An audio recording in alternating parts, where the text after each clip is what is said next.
So for our presentation, we chose to watch the Martin Scorsese film No Direction Home, which is about the life of Bob Dylan. The title No Direction Home, it comes from one of his most famous songs, which is Like a Rolling Stone. We learned a lot about his life, but beyond his life, we learned a lot about his musical influences, along with a lot of connections of Bob Dylan and other musicians that we learned about in our class. And overall, we're just going to have a discussion answering the three questions for our presentation: what we learned by watching this documentary, the connections between this documentary and other class material, and whether or not we would recommend the documentary to other people. So to answer three questions, Caleb's going to start with the first question, and I'll go into the second, and we're all going to answer the last question, and Dawson's going to help me with the second one as well. So Caleb, take it away. You got it. So the main thing I learned about this, oh gosh, the garage's door is opening. So the main thing I learned about this was the fact that the music landscape in the 50s was very bizarre, and it's not the rock and roll we think of. It's very happy, despite, the 50s and all the nuclear warfare that had a potential to like just kick off at random. So the main thing I learned was he had like a very typical sort of small town starting point where he grew up. And he kind of, he had like the small town sort of thing. He grew up in a very small town in the middle of nowhere, and it was so cold he had to sleep with his clothes on. And despite that, he got really into music at a young age. And he said that he would stay up and to 2 a.m. just to listen to radio stations. So one of the main things I learned was like his inspirations came from like the fears of the time. The 50s were very tumultuous with Russian activity and things along that line. So it also wasn't really about him specifically. I mean, it obviously did focus on him, but the main point was how the landscape kept changing around him, and then it sort of inserted him in as an influence later. So one of the main things was the rock and roll of the 50s, like the very happy, upbeat sort of like stereotype of the time. And then it also had, sorry about that. So the main thing was that the nuclear attacks, but he also drew influence from folk music. And even while he was performing, the landscape was changing. As it went later and later, it developed more and more into hard, heavy metal and the such. And some of his stuff, like The Times Are A-Changin', was very, very prophetic. Is that how we say it? Yeah, I think so. It was very, it really did predict like what was going on and how everything would change, like from the feelings of the 50s to the 60s to like the hippie peace love movement of the 70s, and then to like the Reaganomics era of the 80s and upwards.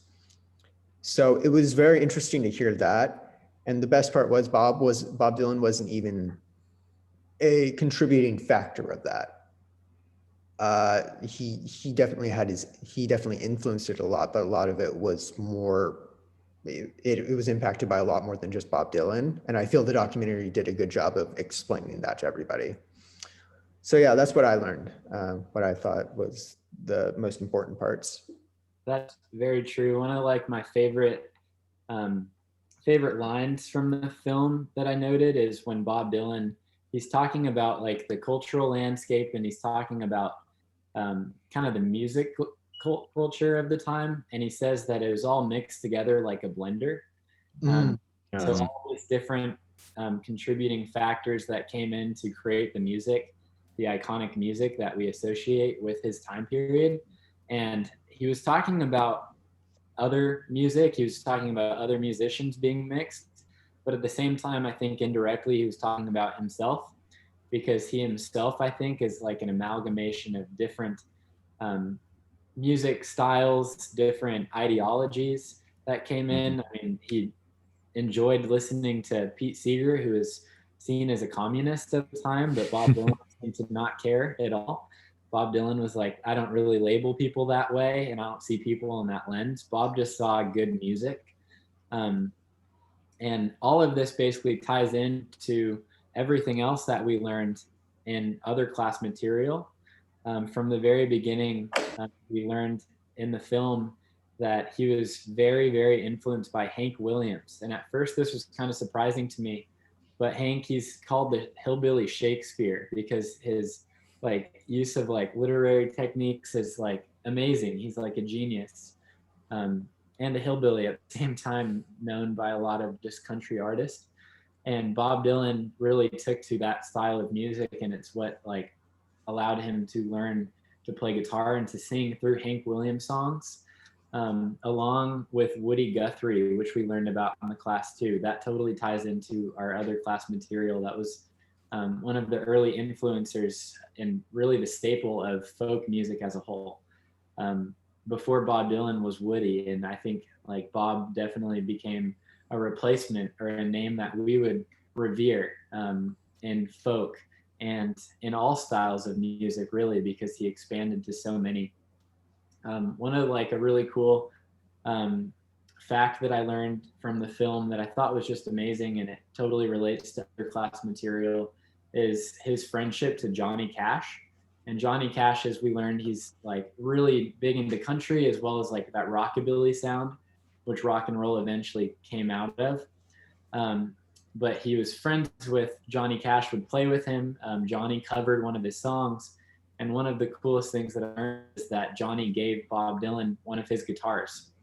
And that was a real symbol of respect. You give someone your guitar if you really respect them and value their contribution to the music world. And that's what Johnny did to Bob Dylan. And it was like a great symbol of the time because Johnny was able to cross over to other styles of music. Bob Dylan was able to affect like folk, country, rock and roll, and pop, like so many various artists. So really, I think this is a perfect film that would like tie together like all the class material that we've been learning, because I think Bob Dylan ties together everything that we've been learning into one person. He truly is a mix of so many different sounds and ideologies. He has so many outside influences, and although we didn't learn much about his life per se in this documentary, we learned a lot about his musical influences, which tie hand in hand with what we've been learning in class. Mm-hmm. Man, how to follow that up. Like you were, like Jake was saying just a minute ago, I thought it was kind of interesting, and sorry, this light is literally shooting right through my blinds onto my face. But I thought it was kind of interesting that you got to see sort of the different genres of Bob Dylan throughout it, because he did obviously start off with much more folk sort of stuff, and especially, as his life went on, he kind of morphed into something that was a little bit different, still with those folk roots, but just kind of adapting different genres into his music, which is something that I think a lot of people have kind of taken from him. A lot of different artists today even kind of take little bits of different genres and morph it together into kind of their own thing, which is something that Bob Dylan did really well. And I've heard it said that rock and roll is literally the conglomeration of every genre into one thing. And I don't know whether it's every genre, but I definitely see where people are coming from with that. And like Jake was saying, it obviously does, the documentary does relate to the class quite a bit. We touched on Bob Dylan a lot, and the documentary also touched on a lot of different other kind of, maybe not necessarily just him as much as kind of the whole era at the time and kind of the cultural, I don't know what was going on. And I feel like we discussed that quite a bit, which was cool to see kind of the relation there. Absolutely. It was a really long film. Would you recommend it to other viewers? I mean, dude, like, I'll be honest, maybe not the most entertaining thing I've like ever seen, but I feel like if you have a passion for music and especially kind of folkier, older stuff, then like, yeah, it's worth a watch for sure. You can definitely learn a lot, especially if you don't have kind of already a basis, then you can learn a lot. Well, there you have it. We went through really everything that we needed to go through and everything that we wanted to speak about. I personally would definitely recommend it. It's like, I'm kind of a nerd for this, like folk music and country music in general. So I'd recommend it for anyone who's interested in music as a whole, even though it's pretty long. But yeah, it's all you listening. Thank you so much for listening. You should check out the director's cut, by the way. It's like 360 minutes or something. It's even longer. Yeah, insane. But all right, thanks for listening to our presentation, and we'll talk to you soon. Thank you.